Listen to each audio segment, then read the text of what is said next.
Konten yang dilarang di reel Facebook. Assalamualaikum semuanya, bunda-bunda, kakak. Bagaimana kabarnya hari ini? Semoga semuanya sehat selalu ya. Teman-teman, ini videonya udah sampai mana ya? Salam ya dari saya, Tri Apriantini dari Lombok. Nah, di video kali ini saya lagi bersih-bersih rumah. Diawali dengan selesai sholat subuh, itu saya rapiin tempat sholatnya. Bisa dilihat di video pertama-tama saya lipat-lipat mukenahnya, kemudian sarung sholatnya, sejadahnya. Ini saya gantung di jendelanya. Kegiatan ini biasa saya lakukan setiap subuh, baru selesai sholat subuh ya, karena sebagian dari iman adalah kebersihan. Kebalik teman-teman, kebersihan adalah sebagian dari iman, jadi tetap dijaga kebersihannya ya. Nah, di sini saya lagi gulung tikernya biar nanti gampang disapu area sholat. Ini ruangan khusus tempat sholat, bisa dibilang ini musola dalam rumah saya ya teman-teman, bunda-bunda. Nah, selanjutnya di sini saya sudah mulai nyapu. Di sini memang di video itu tidak jelas ya kelihatannya kalau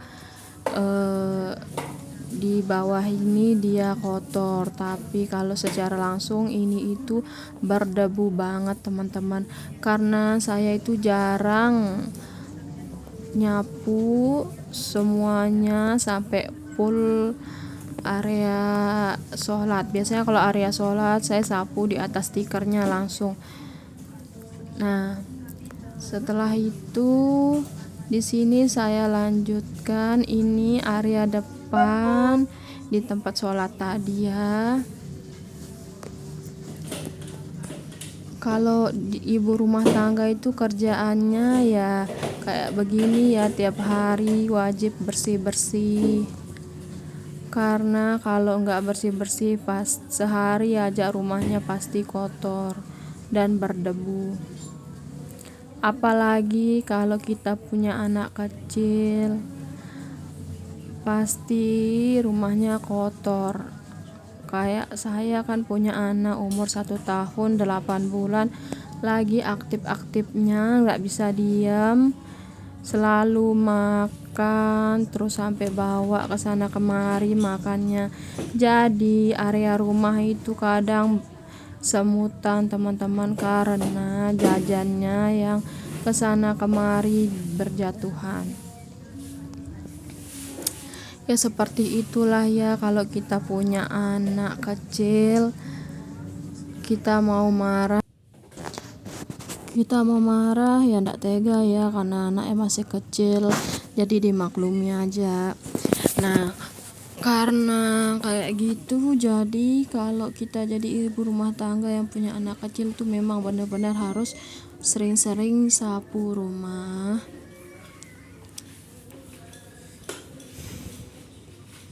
biar tetap bersih. Ini saya lagi lap di area atas kulkasnya.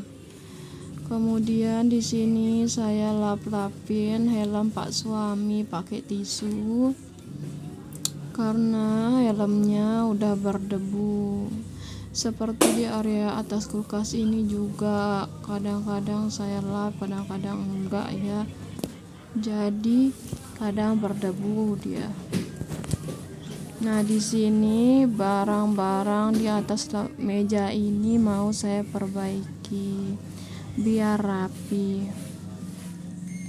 Di sini saya lap-lapin mejanya pakai tisu. Biasanya saya kalau masak nasi di sini langsung di meja ini, karena di belakang rice cooker itu ada colokan listriknya.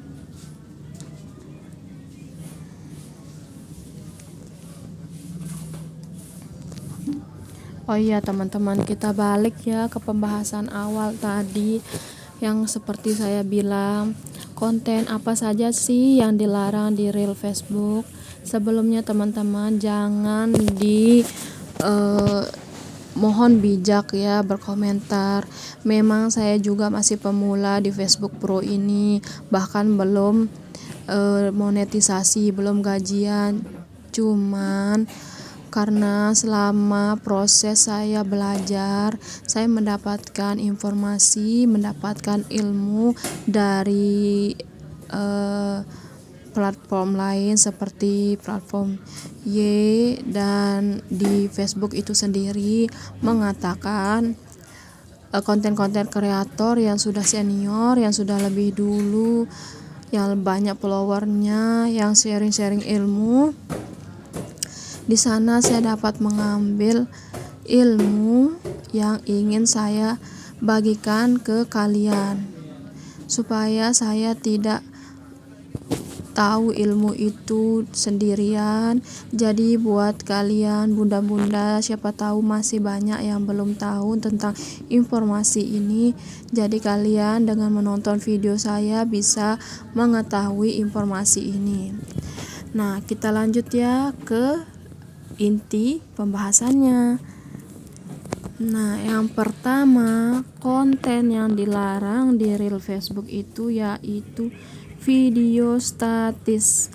Bahkan sebelum saya upload video panjang ini, sebelum ini saya sudah upload di reels dan di status ya. Kalau video statis itu tidak diperbolehkan atau dilarang di reel Facebook. Apa sih video statis itu?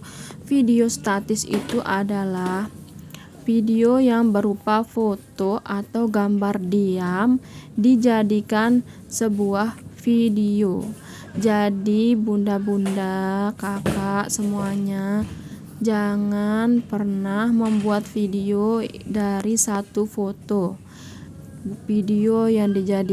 Foto yang dijadikan video, walaupun sudah ditambahkan teks atau ditambahkan audio, itu tetap tidak boleh. Jadi kalau bisa hindari buat video dari foto ya. Dan selanjutnya yang kedua, konten berulang. Di sini saya kasih contoh satu aja ya. Konten berulang itu maksudnya konten yang kita sudah upload terus kita upload lagi. Kita misalnya punya akun di Facebook Pro mode profesional dan ke halaman Facebook atau fanspage. Jadi kontennya yang sama itu kalian upload di Facebook Pro, kemudian di-upload lagi di fanspage. Itu tidak boleh ya teman-teman, karena itu termasuk konten berulang. Karena pihak Facebook itu mau kita itu menggunakan video original sekreatif mungkin, semenarik mungkin. Jadi kalau kita gunakan video yang itu aja, itu termasuk dilarang Facebook. Kemudian yang ketiga yang tidak sekalah pentingnya yaitu konten kekerasan, penebar kebencian, konten yang seksi-seksi.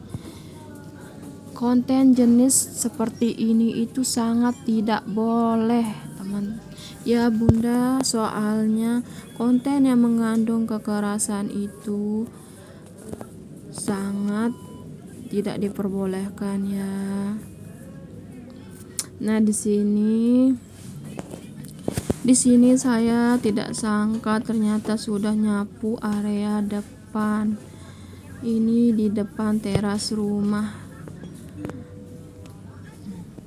Kita lanjutin ya. Konten penebar kebencian juga tidak boleh, apalagi konten-konten yang berbau porno, konten-konten yang seksi-seksi itu tidak boleh. Nanti bisa jadi kena pelanggaran, kena spam dari Facebook, kena peringatan. supaya tidak seperti itu. Jadi jangan pernah buat konten jenis itu ya. Yang keempat yaitu konten polling gambar diam. Maksudnya polling gambar diam itu konten yang memberi pilihan berupa foto yang di sana terkandung pilihan yes atau no, terus konten tebak gambar. Nah, yang seperti itu tidak diperbolehkan juga ya. Selanjutnya di sini saya sudah sampai ke bagian nyapu di depan rumah. Ini kesetnya udah tak bersihin dulu tadi debunya. Kemudian kita lanjut lagi ya. Yang kelima itu konten tayangan slide gambar atau slideshow. Beberapa gambar yang dibuat menjadi satu video. Ternyata itu termasuk konten yang dilarang di real Facebook loh. Kemudian yang keenam, video looping. Video looping yaitu konten yang berulang dan menampilkan segmen yang sama berkali-kali. Misalnya video kita yang 5 menit kita rubah menjadi 30 menit, tapi segmen yang sama dan berkali-kali. Yang ketujuh yaitu konten montage text, yaitu video dengan gambar diam tetapi dijadikan video dan ada teks yang berjalan. Selanjutnya yang ke-8 yaitu konten iklan sematan. Konten yang menyematkan iklan sebelum, sedang maupun setelah konten itu berlangsung tanpa memenuhi syarat iklan in-stream. Jadi kalau kita menyemati iklan sebelum mendapatkan iklan in-stream itu tidak boleh. Salah satu contohnya jika kita menautkan iklan Shopee affiliate di video atau di konten kita tanpa kita belum mendapatkan iklan in-stream. Tapi kalau mau menautkan itu bisa di deskripsinya ya. Balik lagi ke video, ternyata ini saya sudah ke tahap nyapu di halaman rumah. Kayak gini ya halaman rumahnya. Ini harus sering-sering disapu karena di depan rumah itu ada pohon alpukat yang besar sekali dan kadang daun-daunnya banyak sekali ke halaman rumah ini. Jadi harus rajin-rajin dibersihin. Di sini saya menggunakan tripod berupa teko atau kocor. Jadi HP-nya di sini saya senderin ke tekonya. Butuh perjuangan sekali ya buat video, harus sekreatif mungkin. Maklum belum ada tripod yang bisa digunain. Mungkin kalau ada tripod konten selama kita buat konten jadi lebih mudah. Selanjutnya di sini saya lagi isi ember bekas cat ini. Ember ini pakai air keran untuk siram-siram tanaman. Di sini kita bisa lihat ya banyak tanaman. Ini semua tanaman di depan ini yang tanam itu adalah suami saya. Soalnya suami saya itu paling rajin tanam-tanam. Semuanya mau ditanam. Coba aja bisa tanam uang ya, mungkin kita udah jadi orang kaya raya. Canda uang. Yang selanjutnya konten yang dilarang Facebook yaitu konten interaksi. yaitu konten yang berupa permintaan kompensasi sebagai ganti dari perilaku ekstrim. Misalnya tentang video yang memakan barang-barang yang tidak bisa dimakan. Kemudian konten berupa konten sadis. Kemudian perilaku yang senonoh seperti itu ya. Selanjutnya yang ke-10 yaitu isu sosial yang diperdebatkan.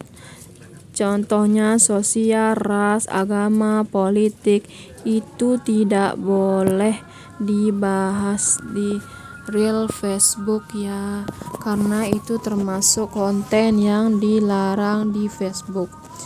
Cukup sekian kayaknya pembahasan tentang konten yang yang dilarang di reel Facebook. Jangan sampai kita tidak tahu informasi ini, karena hal ini bisa berakibat fatal.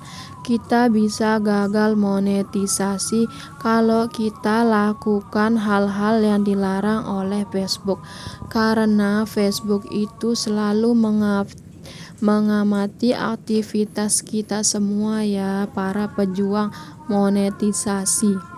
Jadi kalau mau lulus monetisasi, jangan lakukan hal-hal seperti saya kasih tahu tadi ya, karena poin itu termasuk poin yang sangat penting.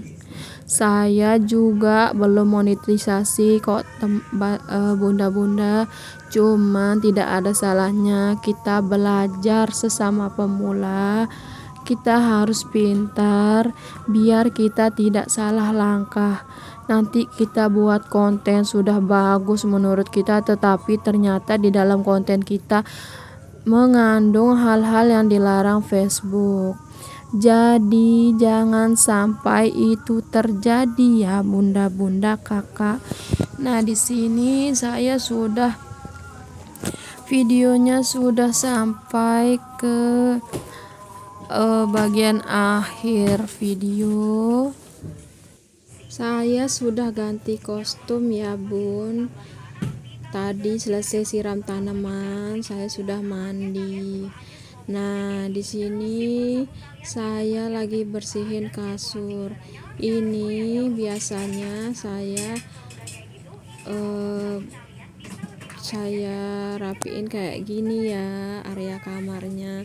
Ini selimutnya saya lipat-lipat, terus nanti saya susun-susun dulu di sana di atas bantal-bantalnya. Oh iya, di sini kalau ada yang nanya Kiana lagi di mana? Kiana itu lagi di luar sama bapaknya. Biasa mereka itu main ke tetangga depan rumah. Jadi kalau anak sudah pergi diajak sama bapaknya, emak-emaknya jadi lebih leluasa untuk bersihin kamar ya tanpa gangguan.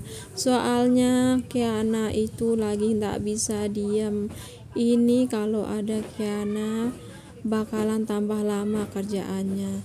HP pasti dia akan ambil. Terus tadi waktu bersihin nyapu-nyapu itu Kiana dia masih tidur. Jadi area kamarnya ini paling terakhir saya bersihkan sambil kita tunggu Kiananya bangun. Nah, karena Kiana sudah bangun, jadi ini langsung saya rapiin kasurnya. Kalau ada yang tanya juga kakak Alita di mana? Nah, pengambilan video ini masih aktif kakak Alita sekolah ya. Jadi paginya itu sudah berangkat sekolah dulu tadi kakak Alita. Biasa kakak Alita itu berangkat sekolahnya jam 6:30 dari rumah ke sekolahnya. Paling 10 menit atau kadang cepat nyampe sekolahnya cuma 5 menit. Tapi kadang-kadang kakak Alita ini mau diam dulu di rumah neneknya. Jadi saya ndak langsung antar sampai ke depan sekolahnya. Biasanya kita itu mampir dulu ke rumah neneknya, karena rumah nenek atau rumah mama saya itu dekat sama sekolahannya kakak Alita. Semoga informasi yang tadi saya sampaikan itu bisa bermanfaat buat semuanya ya. Jangan lupa untuk dukung akun saya ini dengan cara klik ikuti atau follow, terus di komen, dan saya mohon saran yang membangun dari kalian semuanya ya.